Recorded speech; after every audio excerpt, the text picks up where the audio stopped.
Ready? Okay, I'm ready. Okay. Set up. Okay, 1, 2, 3. Yay. All right. Pharmacy is closed.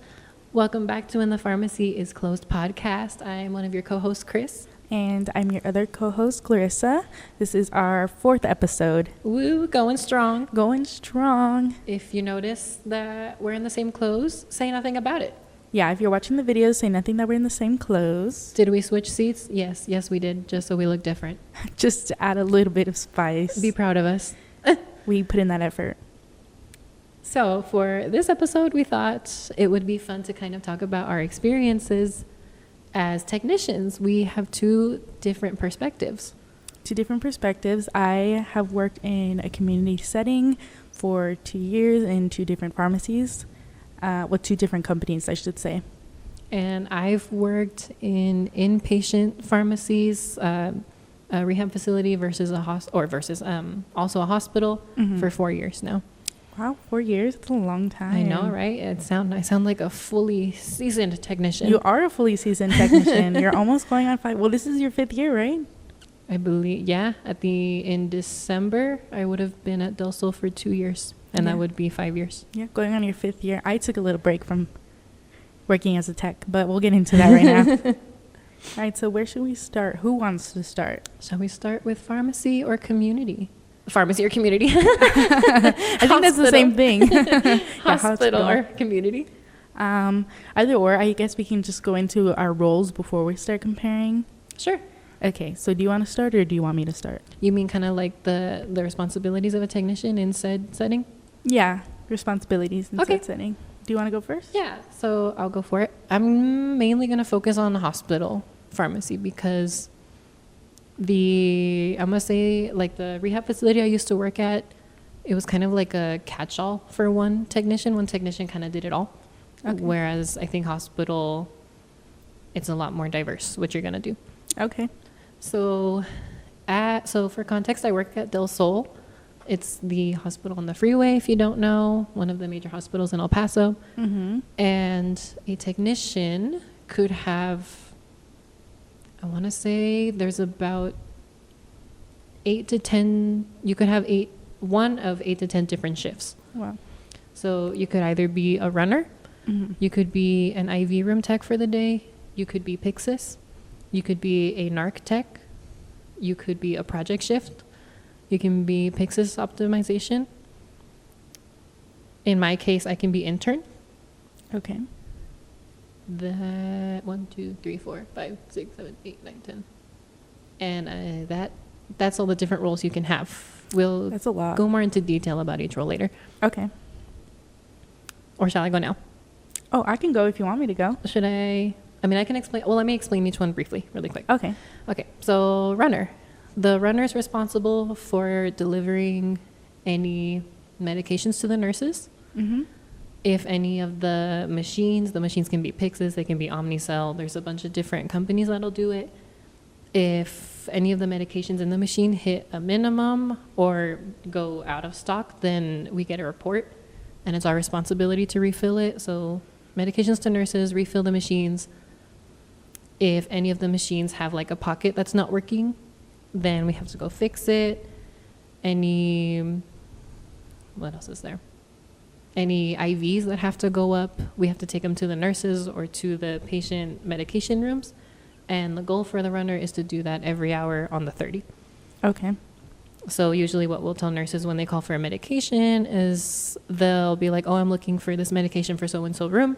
We'll look it up, we'll dispense it, and we'll be like, oh, okay, if you want, you can either come down for it. They always have that option. Or we'll tell them it'll be going up on the next run. For example, it'll go up on the 3:30 run or whatever. Mm-hmm. And then next one is the IV room tech. So each IV shift, there's 3 at my hospital, has a batch. The batch is a list of IV medications that are scheduled. So each shift has a specific time frame that their batch will print. So like the morning one, I believe there's prints from about 4 a.m. to 10 a.m. And then the middle, I got the times wrong. But you get the point. Each shift kind of has a different time frame for all the different medications. Mm-hmm. So responsibility as IV tech is to make all of those. It can be inside or outside the IV room. There are different criteria that'll tell us whether we can do it inside the IV room or we can do it outside. And you also have to help keep up any stock medication pars. So we have some stock medications that are always prepared so that when they need them, we have them ready. And you can like, take them on the fly, right? Yeah. So that's like Pitocins for L&D. That'll be like norepinephrine, phenylephrine, fentanyl drips, Versed drips, what's it called? Penicillin drips. There's a whole list. But all the IV room techs work together to make sure those pars stay up to the correct level. In addition, let's say maybe if any pharmacy students are listening to this, you'll learn about like USB 797 and all of that. There are certain conditions in the IV rooms that have to be met. If for any reason they don't, it's our responsibility to, once they reach back into those levels, perform a terminal clean. So clean literally everything. Yeah. Everything. It's a very fun process. Mm-hmm. And then Pyxis, your whole shift is dedicated to restocking the medication machines. Pyxis, narcotics tech, you're basically the same thing as Pyxis, except your shift is refilling the narcotics. Okay. Delivering narcotics, because, you know, narcotics are a very serious thing. They involve the DEA if needed. So it's best to very much pay attention to that during your shift rather than have to deal with every other medication in the Pyxis. Mm-hmm. You can be Pyxis optimization. So our goals for the machines is to make sure that we're meeting certain metrics. So maybe we don't want to be refilling it more than 4 times in a month. So then we'll go into the Pyxis, we'll be like, okay, maybe Tylenol tablets are being filled 6 times a month. Where can we move it in the machine to increase the par so that it's being refilled less? It's kind of that idea. Mm-hmm. Project shifts are coming in. You're basically helping out the pharmacy. In my case, intern shifts, I'm shadowing the pharmacist. I'm working on the medication patient profiles, kind of finding different information for them, giving my ideas to the pharmacist and seeing what they think, kind of letting them give me constructive criticism. I'm not sure if I missed any. I think that's it. But yeah, there's a lot you can do in a hospital. Yeah, there is a lot that you can do in a hospital, and I guess I never really knew that until right now. But basically, in a community pharmacy, I feel like there's not that many roles. I mean, there is, but I don't think as many as in a hospital setting. So basically, when you work in a community pharmacy, I'm not sure how it is at any other pharmacy. I've only worked at CVS and Walgreens, but there's basically technicians that, well, you can basically do all the roles that I'm going to talk about. Mm-hmm. I think in the ones that I worked on, typically it was based on seniority where you were placed. Oh, really? Which I didn't really like that, but because I like to learn all the roles. You know, I didn't want to be at the cashier all day. Right. But anyways, so some of the roles included being in the front, you're the cashier. At CVS, it was more strictly just cashier, getting the name, date of birth, and then going to get the prescription from the bins, selling it out, right? At Walgreens, their computers allow you to switch from being the register to being the computer. So, like, it's the same monitor. So, yeah, so on the same thing, at Walgreens, you are more in the front, helping the customers, not only with them picking up their prescriptions and selling them out, it was also input. So if they came to your window and they were like, hey, like I wanted a immunization, you can process the immunization right there in the front. And then you can also input prescriptions. Like if they bring it in, you scan it there at your computer that you're at, you know? So you can like work on typing prescriptions, data entry, while patients are coming in and out to pick up the prescription. So then after pickup, which we call pickup, after pickup, there's drive-through. There's obviously a drive-through in most pharmacies. So it's the same thing as pick up in the front. They pick up in their car. Some Walgreens have 2 lanes. I believe some CVS have 2 lanes. How does that work? I didn't work out a pharmacy that had 2 lanes, but when I went on my IPI, I know they have, it's a little box that comes down, and I think they just like put it in there and they send it off. Kind of like a bank, like the little tube system looking thing? Yeah, like a tube system. Okay. And I know sometimes they would say the medications would get stuck, so I don't know how they would go about fixing it, because I've never worked in a pharmacy that had the 2 lanes, but there is the 2-lane option. And it's the same thing. There was computers there. You can work on input on the side. work on things on the computer on the side while helping out the patients. Mm-hmm. And then there's obviously filling. People need to fill your prescriptions so that you can get your medications. So that's what people see on TikTok. You know, that little trend for a while where people were posting themselves counting pills. Mm-hmm. So I'm hoping that people are familiar with that. So you count in the back. Whenever the pharmacist verifies, it comes to you and like the labels print out. So you grab the labels, you pull the medications from the shelves, and you scan the leaflet, you scan the bottle, make sure it's the same manufacturer, whatever NDC is on the leaflet, it should match the label that you're going to the prescription that you're going to fill the prescription, send it off to the pharmacist. So that was that. We did have lead technicians that took on other roles, more ordering, more working closely with the pharmacist. Like there's jobs, I think anybody can do it, because we would get orders every day. You know, when we're out of stock of medication, like the truck would come in, we would have to put it away, scan it. There was obviously a process to it. I didn't do it much, but when I did do it, it was a pain having to put all the medications away. I think that was my least favorite part. Yeah, I'll help sometimes at Del Sol, and it's annoying to just get the bottles and just like looking for them in the shelves. Yeah, and putting everything. them away, it's like time consuming. Yeah, I never knew how time consuming. And it's a little easier when you're familiar with the shelves, but on my IPPs, I know they had me help put the order away, and it was hard because I wasn't familiar with all the shelves and how they had the medications organized. Mm-hmm. And then once COVID hit, technicians were allowed to give vaccinations. But as an intern now, I still give the vaccinations. But I remember as a technician, I learned how to give vaccinations. So we're able to give COVID vaccines. And I think they said flu shots now, technicians. But obviously as an intern, we give them anyways. And then I didn't know for a while that technicians couldn't give the flu shot. Yeah, we were only allowed to give COVID vaccines. Really? Yeah, that's when the whole pandemic hit and the vaccines were coming out and everybody was wanting them, you know, when they were in huge demand. Yes. That's when it was. Yeah, we could give vaccines then. I remember our pharmacist would open a vial, and you know how each vial was like 5 to 6 vaccinations in each, and it would expire after a certain amount of time. My pharmacist used to send me into the aisles and ask people, hey, you want your COVID vaccine? We have an extra. Hey, you want? And I hated doing that. People were like, oh, I already got it. I remember, that's so awkward. Yeah, it is. Like I would go in the aisle scouting people. Hey, you want your COVID vaccine? We got it. Like, come to the back. And I mean, some people would come, but it was like, I remember this one time, this guy was like, yeah, we're going to a party. Can I still drink? And I told him, yeah, come on over. Like, I'll ask my pharmacist so you both can get your vaccine. Like, he was with his girlfriend. I was like, come get your vaccine. You're like, I got you, dude. Yeah, because they were in such high demand. And, like, you didn't want to waste the vaccinations, right. You know?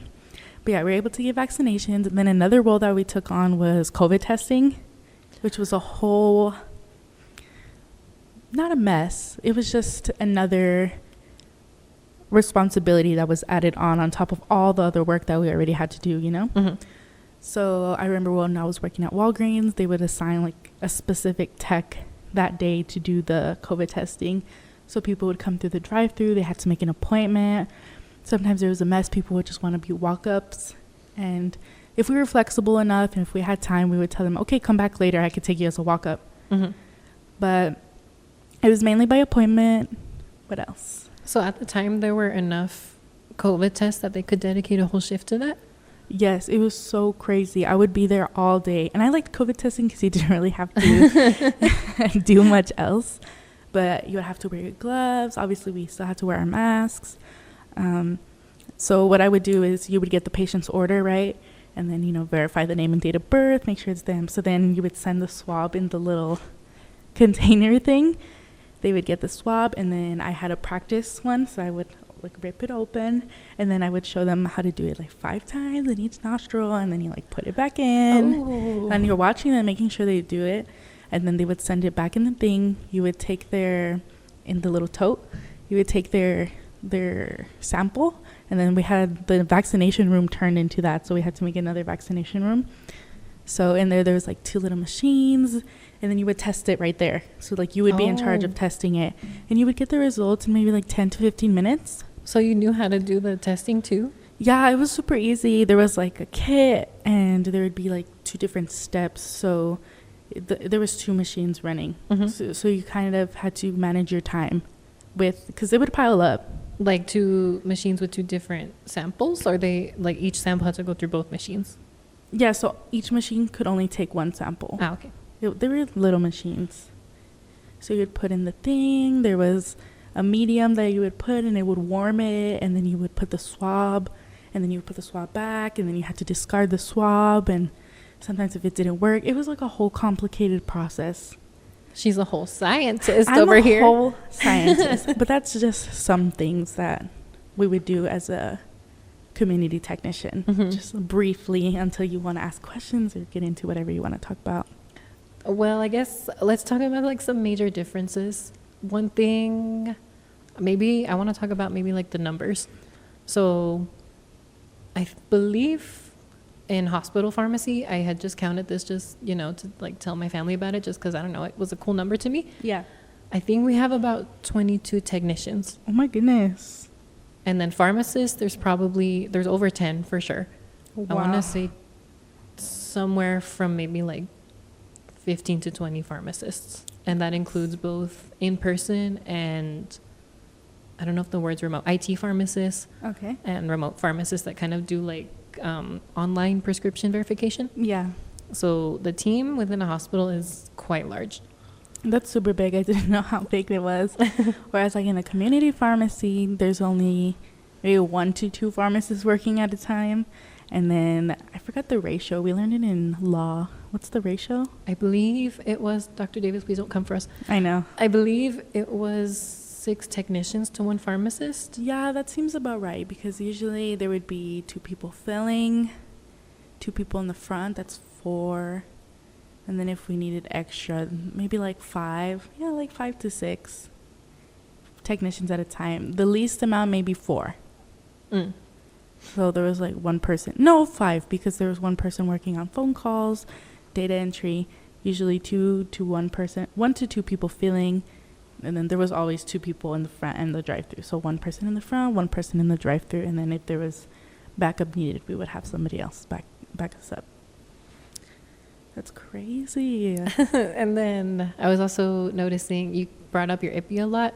So we both just finished our community IPIs at any community pharmacy that can be Walgreens, Walmart, CVS, Albertsons, any of those. And one difference I had noticed, and I don't know if it kind of differs by community pharmacy or maybe it's pretty standard, but I noticed that in the community pharmacy, you're scheduled for the time you're going to come in, but you all sort of switch throughout the day on what you're doing. So like maybe you start off with data entry, but then at some point they say, can you move down, and you do like prescription entry, or not prescription entry, like filling. Whereas in the hospital, my whole 8-hour shift, I'm the runner. My whole 8-hour shift, I'm Pixis. Like, you're given that shift for the day. I think it really depends on the pharmacy that you're at and the environment, I guess, of the technicians that work there and the whole crew. Because I know at some community pharmacies, if you come in and you're working in the front, you're going to stay there your whole shift. And I think it just depends on who's working. But I know at some pharmacies, they do switch, because there's a program. I'm not sure if it was for CVS and for Walgreens, but I know there's a program where it tells you like to switch your positions. Like it times it? Yeah, it times it. Not necessarily that you have to do it, but I know it's implemented just in case you want to switch your technicians around so that you're not doing the same job every day.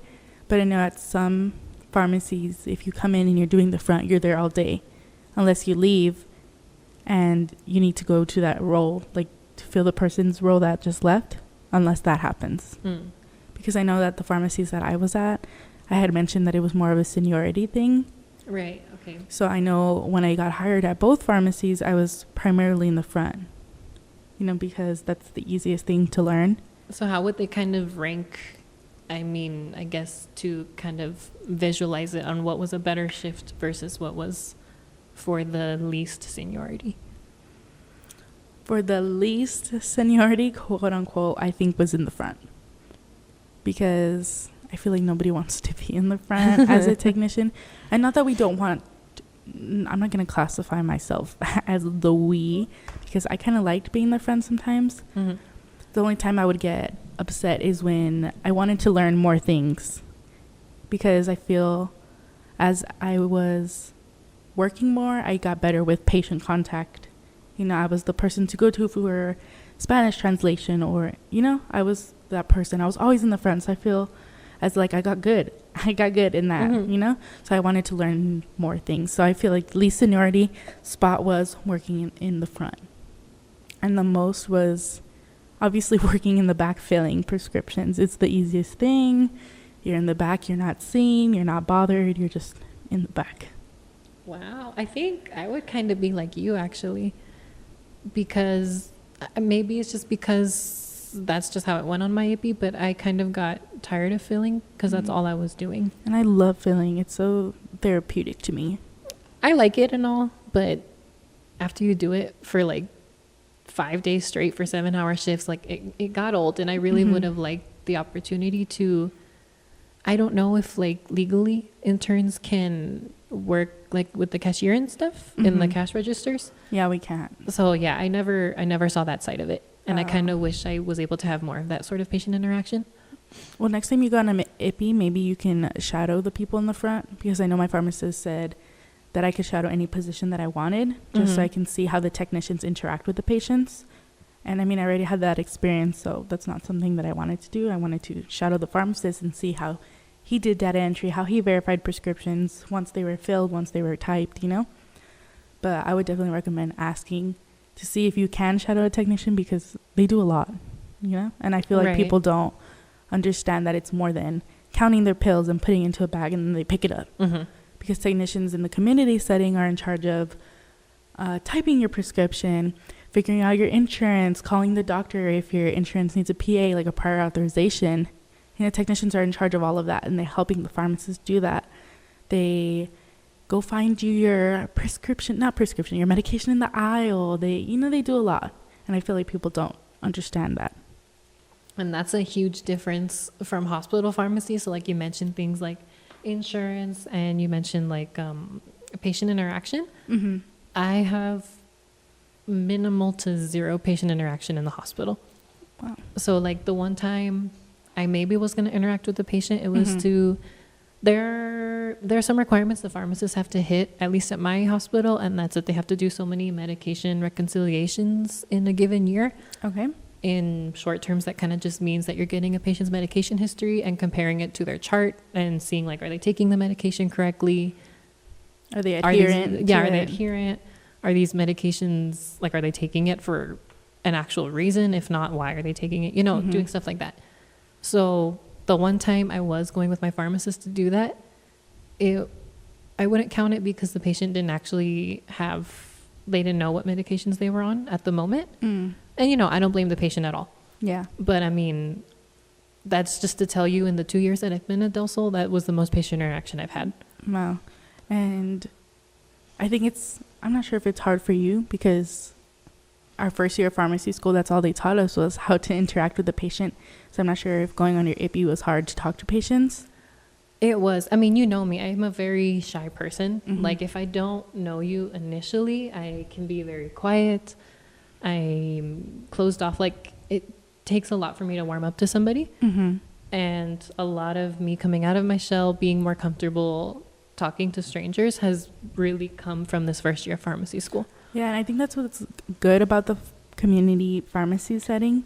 I'm not going to say that it's not good, because it does expose you to getting contact with the patient, making connections with the patient. And I feel like as a pharmacist, it's good to make those connections, feeling empathy for your patients, feeling like you understand them on a certain level, I think helps the way in which you help them, the way in which you go above and beyond, like wanting to recommend the best thing for their care, Mm-hmm. And I think working as a technician is what really helped me. Your customer service skills always have to be on point. But I would say that there is a downfall, because I don't know about you guys, but me going to the pharmacy, even though I want to work in pharmacy, is sometimes a pain. Nobody wants to go to the pharmacy. And I think they taught us that in school, that it's okay for you just kind of have to smile, because I know going to the pharmacy can be a hassle. There's long lines. Your prescription may not be ready. Your insurance has problems. The medication is out of stock. People aren't happy to be at the pharmacy. Yeah, and 9 times out of 10, you're not at the pharmacy for a good reason. Yeah, and I feel as a technician, as an intern, as a pharmacist, it's good to start getting that practice of customer service, feeling empathetic, not making their days necessarily, but trying to make their days better, if that makes sense. Because sometimes they've been going for medications for something like high blood pressure, and maybe that's a normal thing for some people, but maybe that's life-changing to another patient, and you just want to be there, and it's going to be okay. I'm not saying cliches, but just being there to support them. And you never know what people are going through. So it's just that connection that you can make is what I guess I'm saying. I was able to get that practice. I know not all people are easy to get along with, because I do have some stories where this lady made me cry one day. I was just fed up. I could go into that if you want me to. We'll save that for another episode. Yeah, Community horror stories to be recorded. We just need input for that. I have several stories of my own, so we're just waiting for input from other people. But yeah, so interacting with other people is not always the best. You just have to take it, what is that saying? Take it with a grain of salt. And you're there for the patient ultimately. And I think I do like that practice in community pharmacy, getting to work with the different personalities. Like we just did that color test. Yeah, so I think that really teaches us that everybody has a different personality. But if you want to go into the healthcare field, it's good to work with different personalities. And I think community pharmacy really pushes you into doing that, getting out of your shell, applying the knowledge that you're learning in pharmacy school. Right, and that's something they teach us too. They're like, as a person in pharmacy, you're kind of the most accessible healthcare professional to the patient. Because patients don't need an appointment to come and ask you, hey, I have this rash on my arm. I've had it for a couple of days. It looks like it's getting worse. What can I use? Right. They don't need an appointment for that. They just come up to your counter, So. And I like how you mentioned that, like, in the community pharmacy, you can establish empathy and sort of like relationships with those patients. I remember hearing the technicians that I was shadowing being like, oh, so-and-so, their daughter just had their child and now they're like a grandfather or something, or celebrating things with the patients. And I think that was like a really special thing that I don't get to experience. And we do, in a sense, get that insight into the patient's lives per se. So while you guys in the community pharmacy kind of get to actually interact with the patient, get to converse with them, learn about their lives and whatnot, we only see it from an indirect perspective. So we only see, for example, what's put on the notes in the system. Yeah. So like we can tell, like, maybe someone came in because they had a depressive episode or something, or maybe someone just had a baby and their baby's in the NICU. Yeah. Like we can only indirectly feel something for that person. We don't actually know who that person is. Yeah. So, I mean, in a sense, like we're not gaining those skills. But something I wonder is, do community technicians get as much the skill of interacting with other healthcare professions as maybe I do in the hospital? I would say we do, not as much as... No, scratch that. I would say we do. Maybe not as much as you guys do in a hospital, since you guys are directly there in the facility, the same facility as them. I would say the only interaction that we get with other healthcare professionals is maybe calling the hospital, calling the doctor's office when something is wrong with the prescription, or if we need to call them to get the prior authorization done for the patient and their insurance. I would say that's the only time. And majority of the time, it's mainly the pharmacist that talks to, well, the technician can also get the information, but I would say it's mainly the pharmacist saying like, hey, maybe this dose is too high for the baby. You're giving them too much ibuprofen, and they want to speak to the doctor. And even at that, sometimes we do get, some doctors are a little difficult to get a hold of, or to change the prescription. Like they're very, like, why would you question me kind of mentality? Sometimes, yeah. Or sometimes they just get hard to get a hold of. And I would say, I don't know if it's hard in a hospital setting to get a hold of because you guys are just right there, you know. But sometimes it's hard to get a hold of them. We need to know where the patient was at. We don't know which doctor it was. We don't know if sometimes it's a nurse practitioner and what doctor they're under, you know what I mean? Okay. So sometimes it is a little difficult, I would say, to work with other professions. I'd say in that sense, in the hospital, there's an advantage in that, I don't know if this is every hospital, but at least in mine, they have mobile, basically cell phones that we carry that are only in network. Okay. So every doctor, every pharmacist, certain technician shifts, everyone carries, it's called an iMobile. So if the pharmacist has a question about an order that was put in, and that's something different about community and hospital as well. In community, you get prescriptions for what I'm going to consider bulk amounts of medications compared to what you get in a hospital. Whereas in a hospital, you're getting a medication order and they're getting that medication to order. So for each dose rather than a bulk number. But in terms of contacting the doctor, it's a simple here's my iMobile. You can't see me if you're listening to the podcast, but I'm holding up my phone. And I just look up Dr. So-and-so, let me call him real quick. Hey, this is the pharmacist. I have this question. Or the nurse, hey, you put in a missing med for this medication. I just took it up on the run. Can you check the medication room? It's a simple contact like that. That's so convenient. That's so easy. It is, but sometimes, and I am guilty of this too, sometimes the headphone went bling for a second. But sometimes I don't want to carry an iMobile, or I'll forget it in the pharmacy. Oh, yeah. So it's also useful to have cell phone numbers at times. Yeah. And how would you go about the workload? Do you think in a hospital you guys have a heavy workload every day? Definitely not. It very much varies by the day, and it can from one day to the next be completely different. And how about the season? Would you say that there's a change of workload within the different seasons? Like when winter comes or when fall comes, do you think that there's a difference in workload? There's definitely an increase during the winter months when flu season starts. I'm pretty sure COVID will start kicking back up a little. I hope not, but of course, it's one of those viruses, so it may. Whenever there's an outbreak, so when there was a COVID outbreak, when RSV was getting really bad, the hospital did get busy. Yeah. And there were times when I was runner, I would get back 45 minutes after leaving on the run, and I had just 15 minutes to prepare the next run. Okay. So I was just in and out running, and I remember those days I was averaging 8.5 miles during one shift, Wow. 16,000 steps. Wow, yeah. To be honest, I was kind of proud of myself. You're getting those steps in. But it can get really busy. But then there are also times, it's weird. You would think on holidays it actually gets busy, but usually it kind of gets slow on holidays. Knock on wood, knock on wood. I know, right? But honestly, I think the whole kind of reason for that is that I don't think anyone really wants to go to a hospital on a holiday. Yeah. So typically, a lot of holidays will end up flexing. And flexing just kind of means that we're approved to leave 30 minutes or an hour earlier than the end of our shift. Okay. Or there's even times where it can get so slow that some units are being closed for the time being. So it's really unpredictable. Yeah. And then I would say in a community pharmacy, there is slow points, and I feel like that's more on the weekends.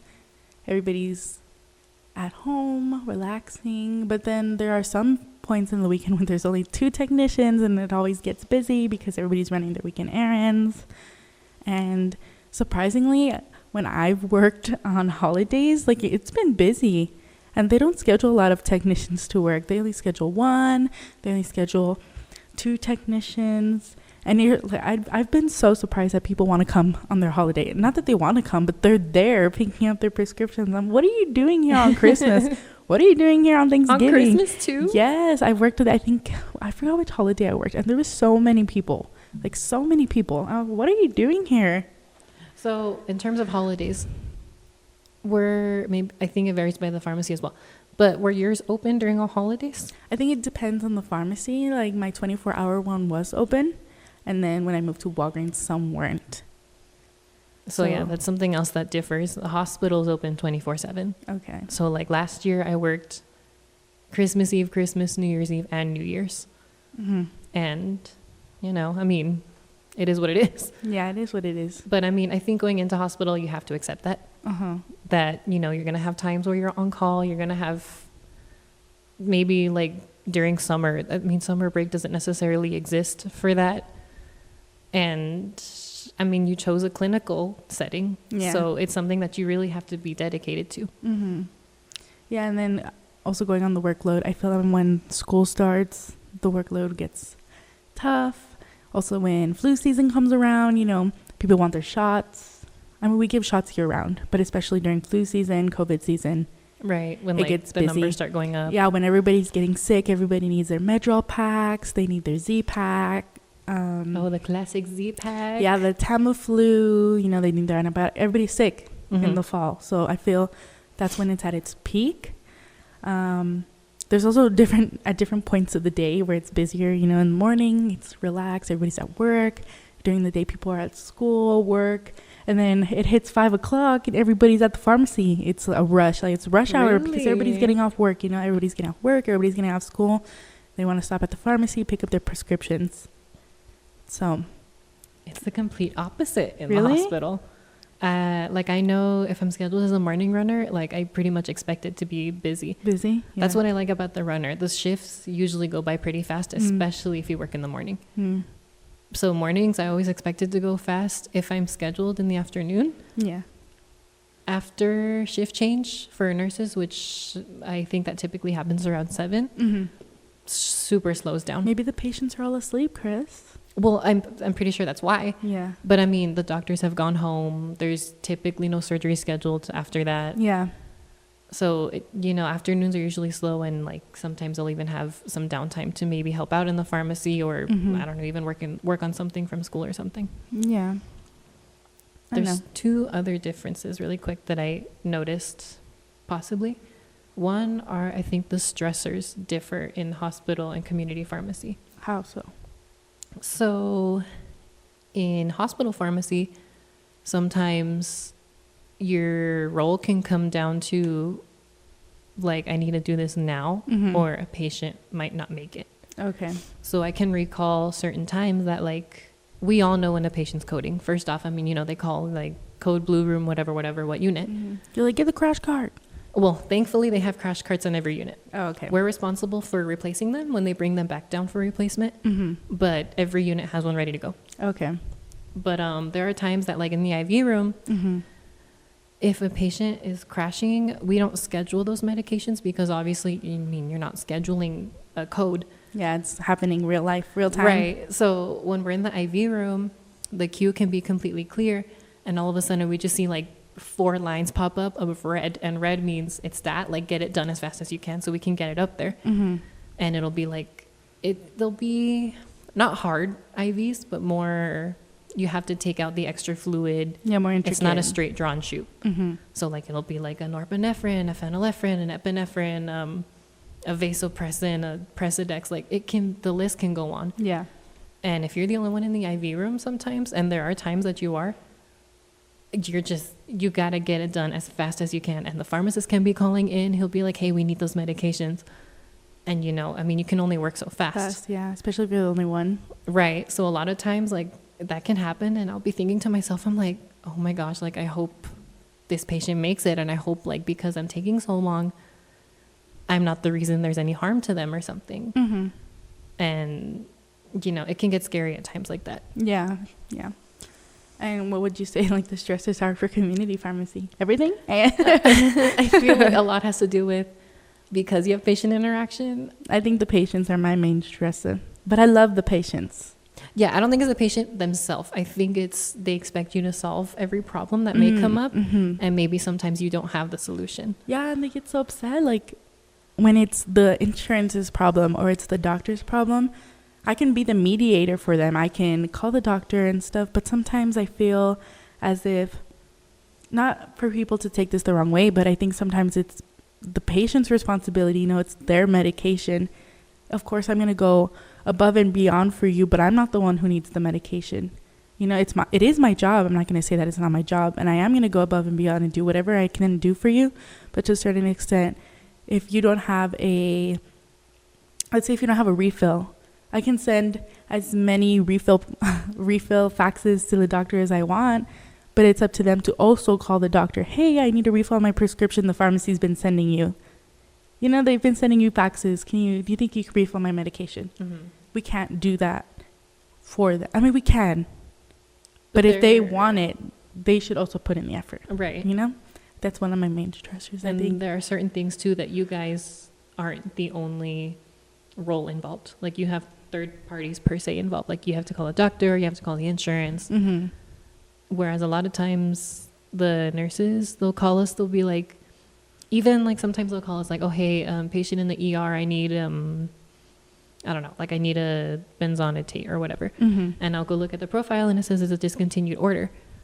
I can still dispense it. And I'll be like, oh, okay, like give me like 2 minutes, I'll tube it over. Yeah. So a lot of, in the hospital, you're trained we can do a lot on our own. The roles between the pharmacists and the technicians are pretty well divided in the hospital. Mm-hmm. So a lot of times, like when the nurses call, they will only go to the pharmacist for stuff like, is this medication compatible with this medication? Are there any interactions? Can I give it this way? Can I get a time change? Mm-hmm. Whereas us, it's like, I need this medication. There's a failed pocket. Like we can do a lot on our own. Yeah. We don't need that third party involved. Yeah. I think it's crazy to see the differences because obviously there's so many roles that technicians can do, not even just in hospital or a community setting. There's different aspects of pharmacy, if that makes sense. You also worked at an inpatient. There's different fields of pharmacy. Mm-hmm. I know we're only comparing the two because that's the experience that we've had, but just keep in mind that technicians can do a lot more than whatever we're comparing. And also just keep in mind these are our experiences. So we're just trying to inform you about what we've experienced, what we've seen. And I know we mentioned in the previous episode that now I'm going to start working with Chris at the same hospital as him. And this will be my first time working in a hospital setting. So I'm like really excited to see how they differ. And I'm excited to get that experience, more of like a clinical setting, more hospital. I've already gotten that patient interaction experience. So now I'm excited to see, I guess, how it works in the hospital. I get exposed to different medications, different procedures and stuff like that, you know?